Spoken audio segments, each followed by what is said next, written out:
Hi, my name is Oscar Perez, and I am going to be going over the problems of Tampa Bay for the entrepreneurship class scalability. In this presentation, I'm going to be going over the history of Tampa Bay. It's going to be very brief, pretty much just taking us from the discovery of Tampa Bay to the early 1900s, kind of just introducing us to why Tampa Bay grew as far as in comparison to other Florida cities and why it was important early on in like American history. And it also relates a little bit to some of the issues in Tampa Bay now. I'm going to be going over educational issues in Tampa Bay, especially in Hillsborough County. I am especially passionate about this. I did not grow up in the Tampa Bay area, but I'm most likely going to be living here. When I come back to Tampa Bay, I'm going to be living there long term. And my fiance is a educator in Tampa Bay area too. And so it's something I'm very passionate about is education, especially along like kindergarten to about fifth grade is something that I'm very passionate about. And I would like to research a little bit more about the issues that are affecting that.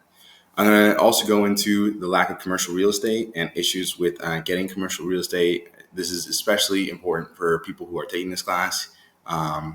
We are all hoping to be future entrepreneurs, and sometimes it's really important to have or to rent commercial real estate, have some kind of brick and mortar thing that people can visit. Uh, Thankfully, due to the internet, it's not necessarily a requirement anymore. So that's a way to get over that. But it's definitely important for lots of businesses to have a stake in commercial real estate. And last, I'm going to be going over water pollution. These were the three major issues that I was kind of able to find through most of my digging. I was able to get enough information where I felt like I could present something on it. There are other issues that I'm going to keep looking into. But when it comes to water pollution, it's another thing that I'm extremely passionate about. That's one of the reasons I wanted to live in Tampa Bay, was to be close to the ocean, be close to the Hillsborough River, like to have, these like waterways and these bodies of water so close to me. I really like swimming. I love being outside in nature, and I love doing anything that has to do with water.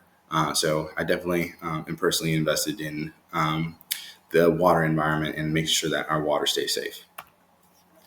Extremely brief history of Tampa Bay.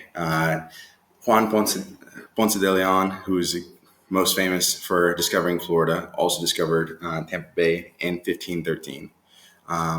There was not a lot of development in Tampa Bay as far as the Spanish because they were mostly invested in mostly like Central and Southern American colonies. But when Tampa Bay became part of the United States in 1845, it got a lot more development. Almost immediately, there were military bases in the area. They saw a lot of the benefits of controlling Tampa Bay, especially for its geographic features. Tampa Bay, especially, developed steadily during the Civil War. It suffered from the from the blockade during the Civil War, the Union blockade, but since it was one of the major port towns that was already established, it continued to grow and was especially during the Civil War. Phosphates were discovered and started to be mined in the 1880s up to the 1890s was the majority of the mining. There's still remnants of that mining today, but that leads into the water pollution issues that we're going to be talking about later. In the early 1900s, Tampa was known for its cigar companies. Several cigar companies developed, especially in Ybor, and it's still kind of known for that today. So that's kind of history of where that came from.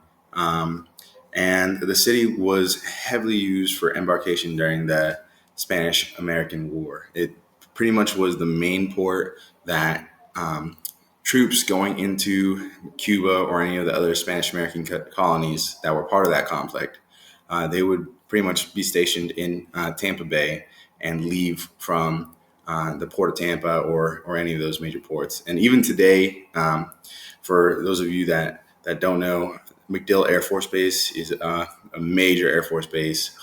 Like it contains two commands for the United States military. It means Special Operations Command and Central Command, which deals with the Middle East. So those are huge commands that are right there in Tampa.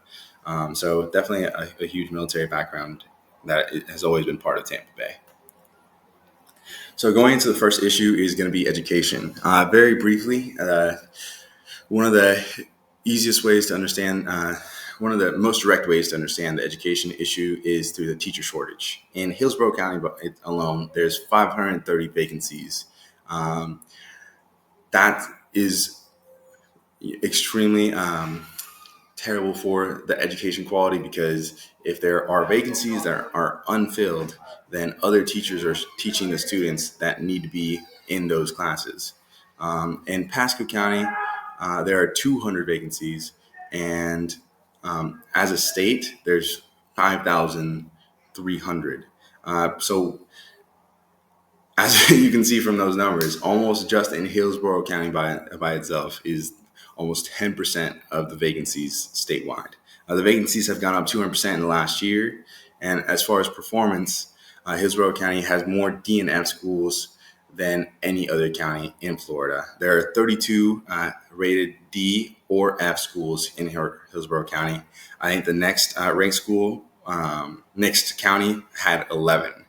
Um, and 49% of kindergartners, of children, are ready for kindergarten when they're at the kindergarten age. So that means more than half of children are not at the learning level when they enter kindergarten, which I think speaks to it being both a public education issue and almost like an at-home education issue, which I'd like to get more into and learn a little bit more about. When it comes to the lack of commercial real estate, this is something that, as I mentioned before, I'm really passionate about. I've always been invested in the real estate industry. It's probably one of the first industries that I'm going to try to get into myself when I hopefully graduate. Right now in Tampa Bay, in Tampa specifically, there's 3.1% vacancies of commercial properties compared to the 4.4% national average, which might not seem like a big deal. But when you consider that pretty much compared to other major cities, there's only like 75% or like 70% the amount of vacancies that there normally would be for new businesses to take those spots. So that's incredibly important for people that are creating their own new business or like smaller local businesses to be able to take those spots. It'd be extremely difficult. When it comes to just renting or starting your own business, there's a new property tax proposal in the city of Tampa that is currently being developed by the mayor. It's the first one of that size in about 30 years. I don't really have specifics on that, but hopefully I could get that while I'm doing this project and see if it's something major. But I was seeing that it would definitely raise the prices of rent or for commercial property, which when you look at the numbers at $26.12 per square foot, it's already at $6. It's already $8 higher than the national average, which when you might not seem like a big difference per square foot, but when you take that and you're multiplying it by thousands of square feet upon thousands of square feet for those large commercial or those large real estate, those large retail properties, that makes a huge difference into whether or not somebody with less capital or a smaller business could afford to rent those spaces. When it comes to purchasing, there's an even bigger difference with a $37.64 national average per square foot to purchase. And in Tampa, that average is $296 per square foot.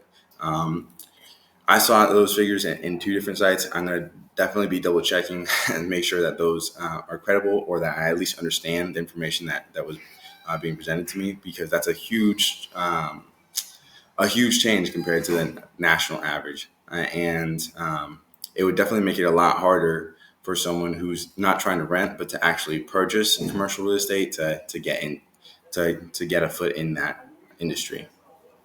When it comes to water pollution, phosphate mining is one of the major issues, as well as wastewater sewage.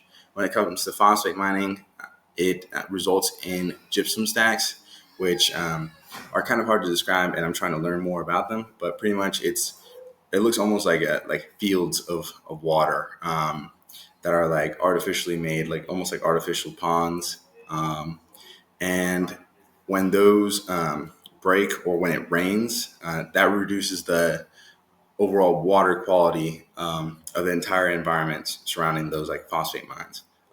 In 2021, there was a major spill of 400 million gallons of wastewater, and that spill specifically, as well as several other spills, contribute to things like red tide and what's called and the red tide especially is extremely harmful to fish populations. I don't know about you guys, but I've personally myself gone to like Clearwater Beach or Madeira Beach and seen like just dead fish on the beach, and that would definitely harm other parts of Tampa's economy, especially when it comes to tourism or anything that relies on the quality of its beaches, really, which I know is definitely a huge part of Tampa's economy or just the greater Tampa Bay area. When it comes to wastewater sewage, nitrogen is the largest pollutant in Tampa Bay, and 15% of that nitrogen comes only from domestic sources, so your own houses. And this is especially a problem because it contributes to harmful algae blooms, which pretty much are these huge swaths of algae in the ocean, and it pretty much eliminates any possibility that anything else, as far as like ocean plants, can grow. So seagrass gets completely wiped out because it can't compete with the algae blooms, which of course leads to a ton of different repercussions down in that environment. These are my sources that I use to find this information. I'm going to be trying to gather a lot more and definitely take a lot more time to double check the credibility of my sources. Really, in this stage of the project, I'm trying more to investigate where the problems exist, and then like further along, I'm going to be going more into actually like quality, reliable research, and I'm using like these sources and these issues kind of as a platform for the future parts of that project. Thank you.